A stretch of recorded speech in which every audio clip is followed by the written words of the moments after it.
আসসালামু আলাইকুম সবাইকে। আপনারা সবাই কেমন আছেন? আলহামদুলিল্লাহ আমি ভালো আছি।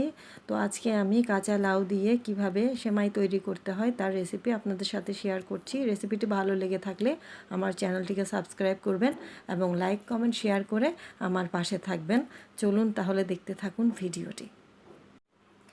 এখানে আমি কাঁচা লাউকে গ্রেট করে পরিষ্কার করে ধুয়ে নিলাম। আর এরপর আমি এগুলোকে একটু ভাপিয়ে নিয়েছিলাম। এখন আমি চুলায় একটি প্যান বসিয়ে দিয়েছি।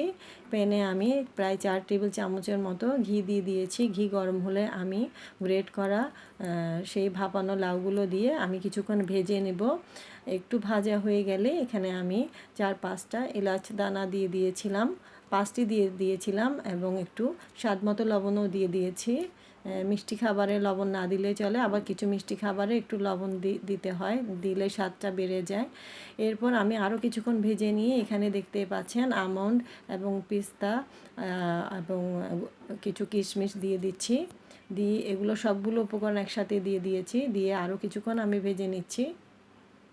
ভালোভাবে ভাজতে হবে। আর এখানে একটু নিচ থেকে দেখতে পাচ্ছেন পানি উঠছে, পানিগুলোকে আমি ভালোভাবে ভাজার পরে পানি চলে যাবে। এখানে আমি পরিমাণ মতো চিনিও দিয়ে দিয়েছিলাম এবং আমি প্রায় 1-1.5 কাপের মতো ডানো মিল্ক পাউডার দিয়ে দিয়েছি।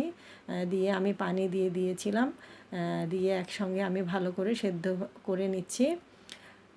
দেখতেই পাচ্ছেন আমার এটি ডেজার্ট হিসাবেও রাখতে পারেন বা বিকেল বা সন্ধ্যার নাস্তা হিসেবেও খেতে পারেন। আমার রেসিপিটি ট্রাই করবেন, আমার জন্য দোয়া করবেন। আল্লাহ হাফেজ।